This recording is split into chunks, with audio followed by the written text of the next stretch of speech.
Time now for Monday afternoon quarterback, CBS Sports anchor Jim Barry joining us now. And we've got a lot to talk about football-wise, pro football, college football. Let's start with the Finns, who broke their losing streak.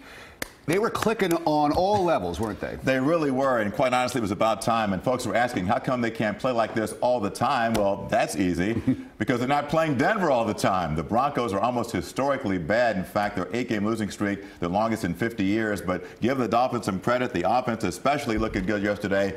Kenyon Drake really making the case that he should be the #1 running back. The guy has size and speed, can take it to the house on virtually any play. That's nice to see. And Jay Cutler stepping up, moving his feet around, Rick, in the pocket and throwing the ball with authority and on the money to Kenny Stills. Had a couple of touchdown passes yesterday. So all in all, a good day for the Dolphin offense, because when they score, the defense can play with the lead, and they're a whole different team when they can play with the lead. Cutler looked good. It looked like he wasn't bothered at all by those rib injuries that he suffered a few weeks ago.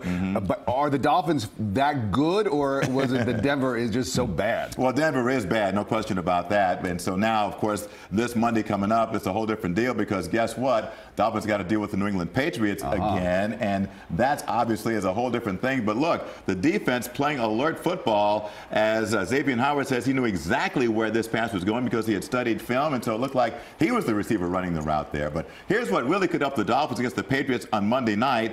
Rob Gronkowski, because of this flop on the Buffalo cornerback yesterday, has been suspended for a game, and he is appealing. But if he doesn't play against the Dolphins, that is huge for them, because here's what he did last time they played just a couple of weeks ago. Caught a couple of touchdown passes. He always destroys the Dolphins. So if he does not play, the Dolphins' chances of winning here go up dramatically. Wow, that hit was really nasty. It was. Uncalled for. All right, let's talk about the Canes, because they got beaten pretty badly in the ACC championship game. Clemson showing that while Miami is certainly on the rise, they are not there yet.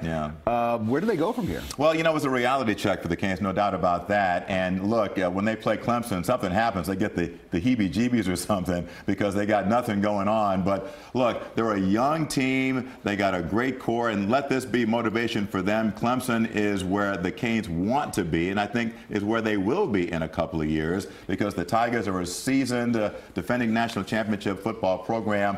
Obviously, UM is heading in the right direction, and the recruiting class, I think, will be great, because look, all of a sudden, Mark Richt is the senior coach amongst the big three because of the changes at Florida and Florida State. So he's going to have a leg up there in recruiting. So I think everything looks good for the Canes, in spite of this ugly Saturday night that the UM faithful had to suffer through. Talk about the heebie-jeebies. 96-3, the combined score of those two games versus Clemson. That is the definition of heebie-jeebies. All right, but wait, because I know that a lot of Canes fans are at least happy knowing that the team's going to come home and play the Orange Bowl right here in South Florida. It's a nice reward for them, I think, because they've really earned that right. And the Canes, look, with Sebastian and the home faithful, will be in the Orange Bowl on December 30th, playing a very good Wisconsin Badger football team. And I think this is a great building block for the Canes, another good measuring stick for them. A lot of long faces there in Charlotte, but they're playing a Wisconsin team that's a lot like Notre Dame, only better. And this was a team that, like UM, was in the playoff hunt until losing to Ohio State. So